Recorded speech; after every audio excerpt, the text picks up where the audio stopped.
Now, this is the context of when I was asked to reflect here today, I thought it might be useful to talk about where we are with the Black economic empowerment strategy, its efficacy and the wisdom of pursuing it in the context of South Africa's economic agenda, the experience that we've gone through in regard to this policy over the period and what it means for the future. And that discussion takes place in the context of the DTI codes that were released and then withdrawn and then released. I'm not quite sure what the status of those are currently. And of course, at the same time, we had the mining charter being reviewed by the Minister of Mineral Resources and his views on where we are with the charter as a mining industry are completely at odds with the industry. And that conversation, please note, takes place in the context of South African economy, according to Stats SA, which in the first quarter of Q15 saw a regression in terms of employment numbers, a disappointing performance in growth. Manufacturing is experiencing contraction and fighting for its very survival. Electricity crisis is choking the economy, and indeed, we are faced with sovereign downgrade threats repeatedly. It raises the question as to what the relationship is between empowerment and growth of the economy. I think it's important to go back and reflect on what it is that we're trying to deal with. The attempt was to deal with apartheid legacy, which all of you know what it represented. It restricted by law Black participation in business. So we currently have today under participation of Black people in enterprise and in the upper echelons of the economy, not because they were well endowed with stupidity, but because a plethora of legislation was designed to exclude for several decades. In fact, to dispossess and alienate from commerce and enterprise. Prohibition from certain vocations, a restriction of certain participation of certain groups by law in certain jobs, geographic and occupational mobility was restricted. All of this, in economic jargon, amounted to allocative inefficiencies in the labor market. What that means, basically, for those who know this, it will be simple, but just in case there's somebody who might wonder what that's all about, it means that you allocate a person to a role knowing that they are not suited to the role, but because they are either of a particular race or of a particular gender, or because they are my son or whatever.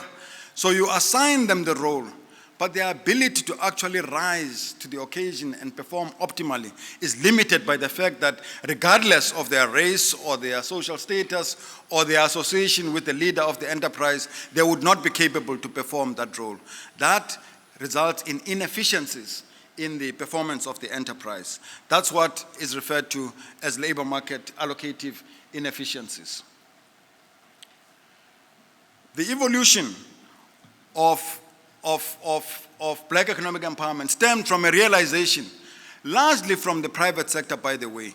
Leaders in the private sector that realized that you cannot drive the development of the economy of a country on the back of full participation only by 10% of its population, whether it's in the form of employment or in investment in the economy and other forms of this. So you needed to reflect on developing an economic environment which is inclusive.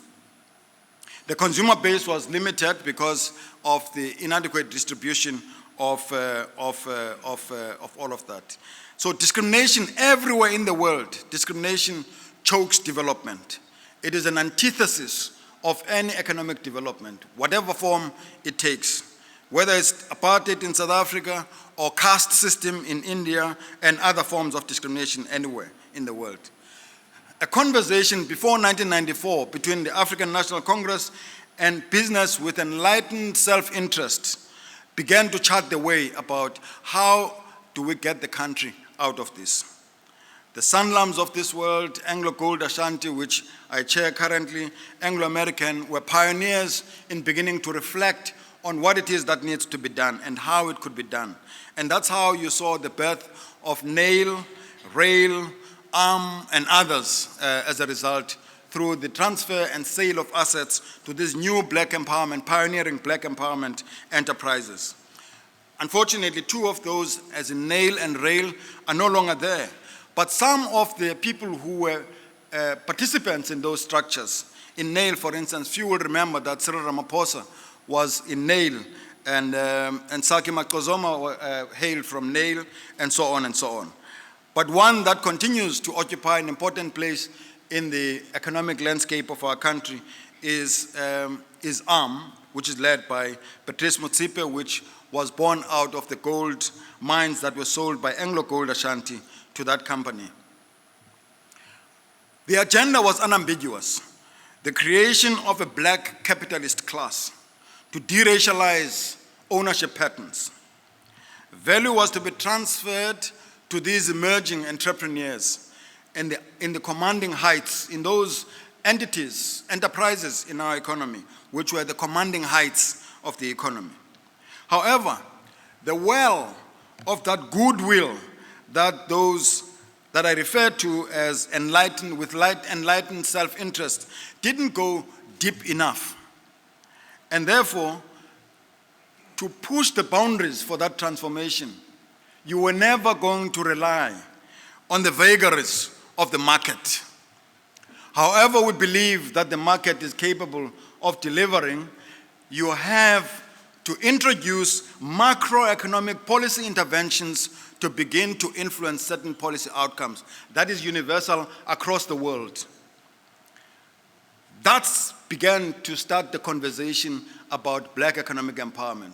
And it's important to note this, that in South Africa, this emerged as a dialogue. It wasn't an imposition from government. Sector agreements between, in each sector, ICT, mining, etc., etc. The stakeholders in those sectors came to an agreement that we cannot continue with discrimination. We cannot continue with concentration of wealth in the hands of a few. We cannot continue with the legacy of the apartheid past. So we need to move on. That brought about the birth of black economic empowerment.